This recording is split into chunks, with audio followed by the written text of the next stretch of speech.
Tak my sa veľmi tešíme, že vám môžeme predstaviť niečo, na čo sme sedeli, tvorili, rozmýšľali, my sa už poznáme, takže niektoré myšlienky a možno aj túto prezentáciu viesť, ako ste to videli, tak to bude také možno naše spoločné povedenie tej témy. Názov je Nové kurikulum a výchova charakteru. Mojou úlohou je vám predstaviť trošku to, z čoho my sme vyrastli, z čoho tá koncepcia vlastne vyrastala, na základe akých ideí, myšlienok sa tvorila. Možno to prvé, čo by bolo dobre si zodpovedať, a myslím si, že tak dostávame na rôznych odborných konferenciách, že čo to tam v tom kurikule, jaký charakter, jaká výchova charakteru a čo s tým vlastne máme robiť, a také tie otázky dosť zaznievajú tak z praxe. A teda veľmi často príde, že má to teda akože zmysel, malo by to byť škola robiť. To je taká jednoduchá otázka. Má to zmysel robiť to škola? No a ja som si teraz pokúsil vám odpovedať a ponúknuť tie odpovede, ktoré my sme našli a pre ktoré sme nejakým spôsobom na tom naozaj systematicky pracovali, a možno aj tie dôvody, ktoré nás neustále ženú, že má zmysel to robiť, pracovať s tým ďalej. Tak ten prvý dôvod, a bude to niekoľko takých snov, v podstate aj keď to nie je naivný sen, ale viete, že tie sny sú veľmi reálne. Prvý sen je sen nás učiteľov. My každý z nás je učiteľ, alebo boli sme učiteľmi, niekto úplne v praxi, niekto možno na strednej škole, na vysokej škole, ale keď sa rozprávame my s učiteľmi, viete, že u nás na katedre vznikol koncept etickej výchovy, tak keď sa my rozprávame s učiteľmi, tak mnohí povedia, treba to posilniť etickú výchovu, tak, ale vždy tam potom nakoniec zaznie, a to som vám chcel položiť možno ako otázku. Máte vy nejaký učiteľský sen o tých žiakoch? Máte nejaký sen o tom, akí by tí žiaci mohli byť, opustia tú školu? A my sa stretávame s tým, že každý učiteľ, aj keď to môže byť tou realitou hodne zabité, kde si tak v kutiku srdca túži, aby tí žiaci boli nielen teda múdri, vzdelaní, aby uspeli v tých testovaniach, ale túži potom, aby sa tým žiakom darilo. Že keď sa s nimi stretne po 10 rokoch, tak vidí, že ten človek je tak uprataný v živote, spokojný. A mnohí učiteľia povedia tak úplne, že ja vidím, že som mu pomohla s dobrým človekom. Toto je ten sen. A my sa môžeme pýtať, je tento sen samozrejme v našich školách? Je to bežné, že škola sa usilovne systematicky snaží, aby sa tento sen naplnil? Povedali sme, kiež by, že? A keď vidíme odkazy 9, ako by sa to kiež by takí boli. Čiže odpoveď je, nie je to samozrejme. Nie je to ani bežné dokonca, ale to, čo nás teda živí, ten sen, ktorý my sme si povedali, že má to zmysel vsunúť aj toto štátne kurikule, je to možné.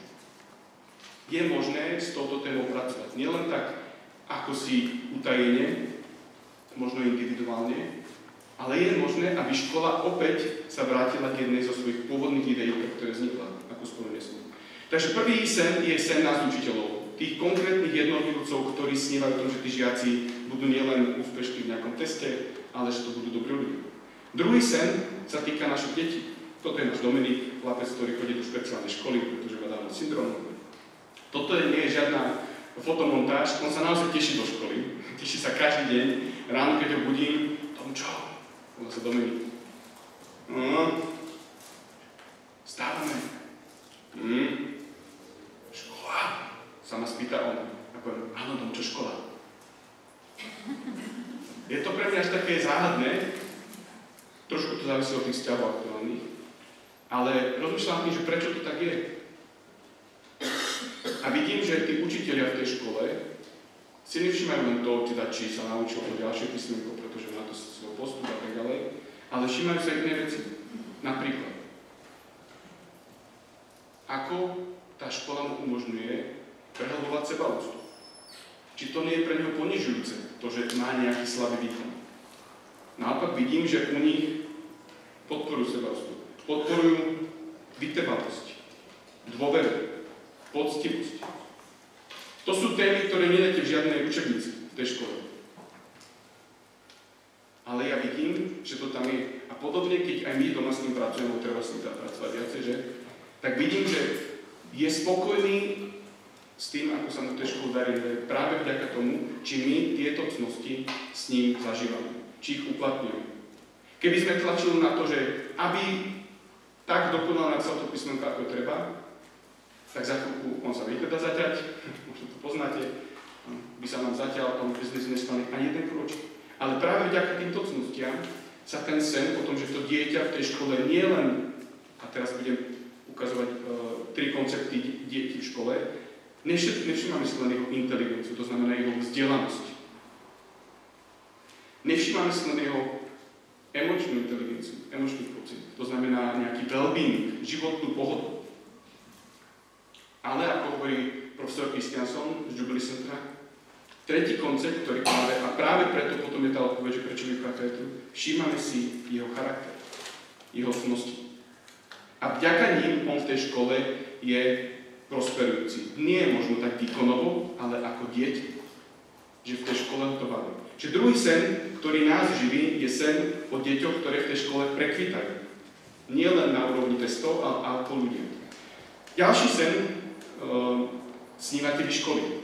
My sme teda robili taký veľmi ľahký prieskum škôl, ktoré už majú vlastný koncept výchovy charakteru. Je ich na Slovensku. My sme robili rozhovor s 12, už vlastne máme možno aj 15, ale ich na Slovensku asi 40 základných škôl a materských škôl, ktoré si vytvorili nejaký vlastný koncept výchovy charakteru, oveľa skôr ako prišla reforma.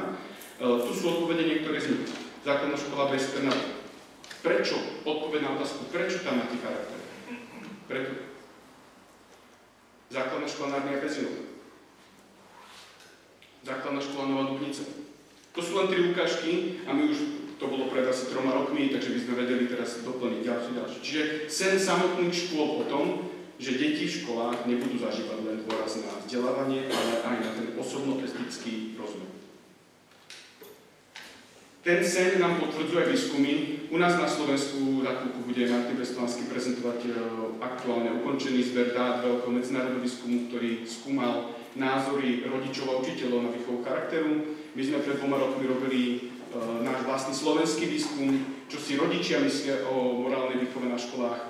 Môžete byť istí, že z tých asi 500 odpovedí všetky boli vysoko prioritné, že škola by mala robiť morálnu výchovu ako niečo systematické, ale napriek tomu my to ešte v tých školách nemáme, okrem tá predmetodická výchova, tak ako to raz v jednom kurikule. Tu sú výskumy ukážky výskumov z Ameriky, kde ten koncept výchovy charakteru už má zhruba 40-ročnú tradíciu, tak veľmi intenzívnu, že to majú na národnej úrovni.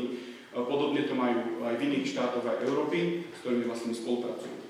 Takže výskumy hovorí jasne, kde sa robí kvalitná výchova charakteru, má to dopad nielen na tých žiakov, na ich osobnosť, má to dopad aj na mnohé tie veci, ktoré riaditelia potom riešia, napríklad aj na problematické správanie a veľmi zaujímavé sú potom súvislosti medzi nárastom akademickej úrovni žiakov a výchovou charakteru. Dôležitá je tam tá prvá časť, ak sa robí kvalitná výchova charakteru, lebo naozaj to môže stať pri nejakej nálepke. Jeden výskum, na ktorý ide zvlášť, je slovenského pôvodu a ten výskum si robila Akadémia veľkých diel. Ak poznáte tú iniciatívu, je to vlastne práca so stredoškolákmi. Tu vidíte výsledky po 1 roku uplatňovania tej metodiky. Raz za tým deje sa spoločná analýza, reflexia nejakého diela veľkého. Po 1 roku práce s žiakmi. Oni to vyhodnocujú pravidelne každý rok, čiže tam je to úplne evidentné, že aký dopad na charakter a potom tam existujú aj iné závislosti alebo súvislosti, napríklad na sústredenosť, na schopnosť koncentrovať sa, ako sa zvyšuje tá miera kvality tých žiakov. Takže výskumy nám potvrdzujú, že robiť výchovu charakteru v školách má zmysel. Ale potvrdzuje nám to aj tá najkrajšia pedagogická tradícia, to je to, čo som povedal na začiatku. Ja teda som sa trošku v istej etape venoval tej histórii morálnej výchovy aj v Československu, aj na našom území. A je veľmi zaujímavé, že v podstate až v období Prvej republiky škola začala mať taký neutrálny morálny charakter. Hoci oni sa veľmi snažili, aby tam bola nejaká morálna výchova. Potom sa nám to vrátilo v trošku takej nepeknej podobe v rámci slovenského štátu ako v období komunizmu. Ale dovtedy, keď si pozriete ešte také prvé veľké naše autority pedagogické, ako prvý profesor pedagogiky Juraj Čečetka hovorí, že kľúčovým komponentom školy je morálna výchova. A potvrdzuje nám to tá tradícia, ktorá sa viaže priamo na Jana Amosa Komenského, ktorý hovorí, že všetko to, čo robíme v škole, v konečnom dôsledku má smerovať k tomu, aby sa z neho stal kvalitný, dobrý, charakterný človek. Myslím, že príkladom tohto citátu v našej spoločnosti mohol byť veľmi veľa, že? Ľudia, ktorí sú géniové vo svojej oblasti, kvalitní matematici, kvalitní ekonómovia, ktorí nemajú charakter. a mohli sme menovať iné profesie. Vidíme v tom aj v našom verejnom priestore. Ľudia, ktorí sú skutočne obdarení genialitou, ale nemajú charakter.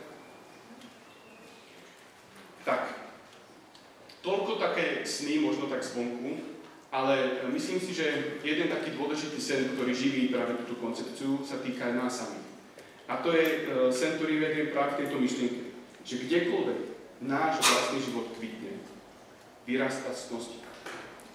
Ak by ste si pozreli akýkoľvek váš vzťah, v ktorom ste ľudsky spokojní, ak by ste si pozreli vašu triedu, ktorej to proste ide, ktoré vás to baví, vás to tam teší, a trošku by ste zamysleli, tak by ste prišli k tomu, že tá základná ingrediencia tej spokojnosti sú cnosti, citlivosť, štedrosť, obetavosť, čestnosť a mohli sme navrať.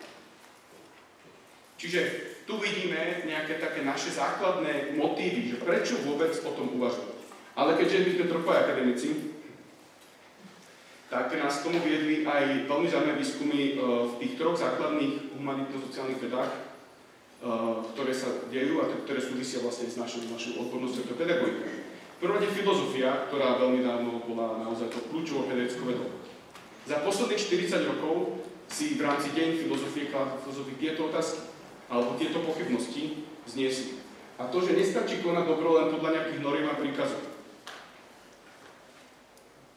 Nestačí byť dobrým, lebo je to prospešné pre spoločnosť, štát, hospodárstvo, tzv. Utilitaristická etika. Teraz nemenujem konkrétnych autorov, ale dalo by sa, áno. Toto boli dve kľúčové etické koncepcie vo filozofii zhruba do 60. rokov. A potom prichádza veľká kríza týchto etických koncepcií, ktorá je čiastočne nahradená tou treťou, ale aj tá už potom vlastne sa dostáva do istých pochybností, to znamená, nestačí byť dobrým, lebo potom máme lepšiu životnú pohodu, tzv. Etika hedonizmu. Všetky tieto tri koncepcie prišli do veľkej krízy. To je vo filozofii trošku možno pre nás také vzdialenejšie. Poďme do psychológie, ktorá je nám bližšia ako pedagógia. Viete, že v psychológii veľmi slávnou autoritou je Kohlberg a jeho celá teória kognitívnych štádií, tzv. Kognitívne morálne výviny. Táto teória, a to je pre mňa dosť zaujímavé, už za jeho čias bola silne kritizovaná a po ňom, po jeho smrti a už aj počas jeho života vlastne, jeho viacerí žiaci preformulovali základné tézy tejto teórie. Je to pre mňa zaujímavé, pretože na Slovensku nestretávam psychológov, ktorí by poznali tzv. Neopoldbergianský prúd, ktorý už má 30 rokov tradície, ale v každom prípade tá kritika voči tomuto prúdu v rámci morálnej psychológie bola, že nestačí si všímať iba to, ako uvažujeme o dobre. To je tá základná téza práve Kohlbergovho prístupu. On si všíma práve tento formálny aspekt. Ako sa mení naše uvaženie o dobre. Druhá kritika voči psychológii bola, že nestačí len vedieť, čo by sa malo, pretože to ešte neznamená, že človek žije dobrý život. A to, čo asi také najmodernejšie, najaktuálnejšie, je práve teória emočnej inteligencie, ktorá je v mnohých týchto morálnych programoch zastúpená práve dôrazom na empatiu. A podobne vlastne v psychológii prichádza k zásadnej kritike tejto teórie v súvislosti s morálnou výchovou. To je psychológia. A v pedagogike podobne vlastne už také pedagogika aplikovala mnohé tieto princípy vedecké, takže tam tá pochybnosť bola. Nestačí vedieť riešiť morálne dilemy, to je klasická metóda kognitívneho prístupu. Nestačí rozvíjať len sociálne a emocionálne zručnosti. Iba dopoviem, slovo nestačí neznamená, že to je zlé. Len tam bol ako uvedomenie si z tých limitov v rámci morálnej výchovy. A takisto nestačí len rozvíjať morálne správanie, tzv. Behaviorálny prístup. Všetky tieto tri námietky sa týkajú veľmi konkrétnych morálno-výchovných programov. A teda, tu máte len pár mien, ktoré formulovali tieto námietky, aby ste videli, že je za tým množstvo skutočne aj teórie, ale v každom prípade vo filozofii v súčasnosti hovoríme o tzv. Obrate k cnosti. Etika cnosti sa stala popri utilitarizme a etike noriem úplne základnou etablovanou treťou etickou teóriou, o ktorej už nikto dnes nepochybuje. V psychológii hovoríme o obrate ku charakteru. Tam je veľmi zaujímavé sledovať ten vývin, ako psychológovia objavujú morálnu identitu cez teóriu identity. A v pedagogike hovoríme o obrate k výchove charakteru. Všetky tieto tri obraty spolu súvisia, aj keď ich autori nie sú úplne z jedného pracoviska.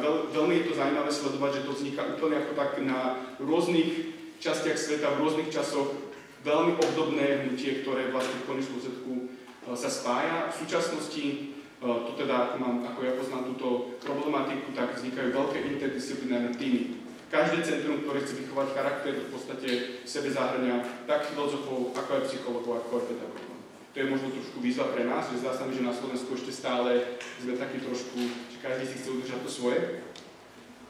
Ale naozaj veľké americké projekty, veľké britské projekty týmto smerom tej interdisciplinárnej. Takže toto je pre nás taký dosť zásadný motív, že prečo sme vlastne o výchove charakteru uvažovali, aj z čoho sme vychádzali, z čoho sme čerpali. Otázka je, dá sa to teda aj v tej bežnej škole? A ja práve na to, aby sme si to trochu tak načítali, že čo je taká pointa tej bežnej školy, tak vás poprosím, aby ste pozorne sledovali následné video a počítali príhrávky bieleho týmu. Koľko máme príhrávok? 13, ešte nejaké iné číslo? 12, 14, viete výborne počítať naozaj 13, gratulujem. Splnili ste tu tento pokyn. Otázka je ešte druhá, kto videl tancujúceho medveďa? Okrem tých, ktorí poznáte to video. No tak, aspoň jedna ruka okrem tých, ktorí to poznáte. Videli ste? Super. Ostatní pozriem si to ešte raz. Dobre, takže sledujte tancujúceho medveďa. Medveď vošiel do scény. V strede si zatancuje. Áno, uznávam, nie je to úplne dokonalý medveď. Tie slovenské sú oveľa krajšie. OK, dobre. Prečo toto video vyjadruje kľúčovú pointu toho, čo by sme vlastne tento konceptu chceli povedať? Čo my robíme v škole? Dávame tým žiakom jasné zadanie. Spočítaj, zapamätaj si, vymenuj. A oni sa to naučia. A vy ste úžasní, ste teraz ukázali, akí ste úžasní žiaci. Krásne si to spočítali. My by sme sa potešili, jednotka, super, sadli. Ale popri tom, v tej škole máme aj práve týchto medveďov. My počítame s tým, že oni pri tej písomke budú čestní. Nie? Že tá jednotka to nebude opísané. Počítame s tým, že možno si budú vedieť pomôcť v nejakých ťažkostiach v tej. Otázka je, nakoľko na to upriamujeme pozornosť. Nakoľko vlastne my v tom, že sa to bežne deje, lebo to je tá skúsenosť, že všade tam, kde je dobré, nájdeme cnosti, nakoľko my sa na to pýtame. Čiže to, na čo sa ich pýtame, to, na čo zameriame ich pozornosť, tak to si oni všimnú. Ak my v tej škole si ich upozoril na to, že zapamätaj si, dobre sleduj, čo ti hovorím, aby si to vedel zopakovať, tak sa to nejako naučia, možno občas odporom, ale ide. Tak, prvý princíp, prečo, alebo s ktorým pracuje táto koncepcia výchovy charakteru, je teda naučiť sa vidieť medveďa. Na Slovensku je to teraz taká populárna téma, takže sme radi, že sme priamo ako medias res. Takže nájdi medveďa, a to môže byť dokonca celkom aktuálna zaujímavá výzva sociálneho charakteru v nejakej dedine, aspoň na Slovensku. Dobre. Druhý princíp, ktorý by som chcel ukázať na tejto činnosti nášho Jakuba, je, že výchova charakteru počíta s tým, že neexistuje jazyk dospelých, jazyk detí. Morálna vývinová psychológia totiž to mala veľkú námietku, že cnosť je veľmi abstraktný pojem. My s tým nesúhlasíme, máme na to aj naozaj odborné nejaké zázemie, prečo tak nie je. Dôležité ale je, kedy my deti pustíme k týmto pojmom. Aj prváci, dokonca naša skúsenosť, keďže my s tým pracujeme niekoľko rokov, deti v materskej škole vedia uchopiť pojem spravodlivosť. A vedia, a to je zaujímavé, sami ho vedia identifikovať vo vlastnom správaní. Bez toho, aby vy ste ich museli pozorovať. Čiže druhé pravidlo je, a my naozaj počítame s tým, že tá koncepcia výchovy charakteru, tak ako je nastavená, nepočíta s nejakou novou veľkou teóriou. Vychádza práve z tej kvalitnej ľudskej žitej skúsenosti. Tak sme napríklad modelovali práve aj tie základné komponenty, ktoré potom bude predstaviť profesor Ras. Tretí princíp, ktorý zobrazuje tento obrazok, že poznáte obecný škola Igor Hnízdo, ty musíš byť čestný, lebo inak ťa tu... Tak toto nefunguje. Tretí princíp, veľmi dôležitý, je ľahký štetec. Tento princíp ja veľmi raz zdôrazňujem, práve preto, že naša škola, naše slovenské školy veľmi často majú tendenciu spadnúť do systému. Akákoľvek výborná téma spadne rýchlo do systému. Spadne do nejakej témy, ktorú máme rozkúckovanú na nejaké výkonové štandardy, na ciele, po ročníkoch, po cykloch a neviem po všetkom možnom. Áno. A my len si sledujeme, splnil, fajočka splnil, dobre, výborne, ideme ďalej. Čo nám tu unikne? Že to dobro nás musí baviť. To je práve ten Komenský. Po dobre sa túži. To je tá prvorada vec, ktorú musíme spraviť. Že ľahký čtete, že pravidlo číslo 3 by mohlo byť pravidlom číslo 1, ako prioritný princíp. A tak sme sa snažili nastaviť práve potom aj tie štandardy, aby neboli úplne konkrétne, úplne také, že teda oni sú dosť konkrétne, ale aby neboli v tom zmysle, že a toto musíte s nimi úplne presne takto splniť. To dobro nás prvom rade musí očariť. OK, takže výchova charakteru má zbudiť nadšenie, chuť, ako je ten chlapeček na tom holubovi, práve ďaká týmto trom princípom. No a v našom kurikule spočítame s 3 základnými dynamikami, ktoré tam budú, že cnosti môžu byť zachytávané, to znamená, my vytvoríme v školách základný étos, základnú kultúru, to znamená, že žiaci môžu vidieť. To je prvý princíp. Skôr ako začneme vysvetľovať, žiaci ho musia vidieť. My sami musíme byť nadšení pre túto tému. Druhý princíp je, že naozaj charakter môže byť vyučovaný. Môže byť vychovávaný, sú na to konkrétne nejaké metodiky, to vlastne bude nejaký workshop popoludní, čiže môžu ho žiaci chápať. A tretia taká základná dynamika proces je, že charakter potrebuje byť vyhľadávaný samotným žiakom. To znamená, oni musí mať tú skúsenosť, do ktorej budú poslaní ako nejaká misia, ktorú im dá škola. Čiže charakter musí byť vykonávaný. Na to, aby sme mohli hovoriť o rozvoji charakteru. Toto je schéma, ktorú sme prevzali práve z Jubilism. Tak.